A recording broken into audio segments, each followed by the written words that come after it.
Сан-Франциско утопал в холодном ноябрьском тумане, который висел над улицами так же тяжело, как мысли Джейка Рейнольдса. Его офис на 30-м этаже небоскреба Skyline Tower казался пустым и ледяным не от температуры, а от ощущения потери, оставшегося после смерти отца. Джейк сидел за массивным столом из темного дерева, перечитывая завещание, которое ставило его судьбу под вопрос. Контрольный пакет акций переходил к сыну, но только если Джейк женится на женщине, лишенной поддержки и собственного жилья. Слова жгли глаза, это было одновременно нелепо и обидно. Еще одна хитроумная проверка от его отца, человека, который всегда испытывал его мораль, упорство и способность видеть людей. Когда офис опустел к вечеру, Джейк впервые за несколько дней вышел на улицу один. Он шел по влажным улицам Сан-Франциско, чувствуя смесь злости и бессилия. На площади у трамвайной линии он заметил женщину. Она сидела на холодной скамье, завернувшись в серый шарф, с бледным лицом и спокойными глазами, глазами того, кто прошел через многое. Рядом лежал старый рюкзак, а в руках потрепанная книга.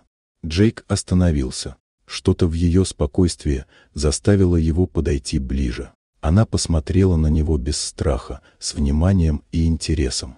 Этот тихий голос, почти теплый, пробудил в Джейке ощущение живого человека среди серых инструкций и документов. Так он впервые встретил Эмили, женщину, которая, сама того не подозревая, должна была изменить его жизнь.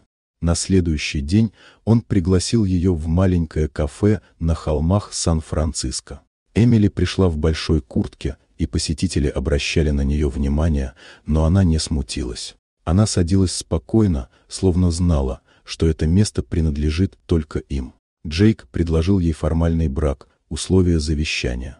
Эмили сначала была ошеломлена, но потом согласилась при одном условии – уважать ее, даже если брак будет лишь формальностью. Месяцы прошли. Эмили жила в его доме, тихая, аккуратная, но при этом умела разбираться в бизнесе лучше любого сотрудника. Она обнаружила проблемы, которые могли разрушить компанию, и Джейк впервые понял, что ее появление в его жизни не случайно. Когда условия завещания были выполнены, Джейк держал в руках документы о разводе. Все было бы формально завершено, но сердце говорило иначе. Эмили стояла у окна, глядя на туманные улицы города, готовая уйти. Джейк подошел к ней, взял ее руки и сказал, что хочет, чтобы она осталась уже не по договору, а по выбору сердца.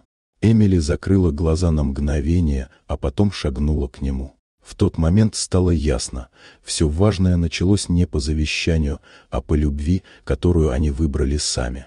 Вот такая удивительная история.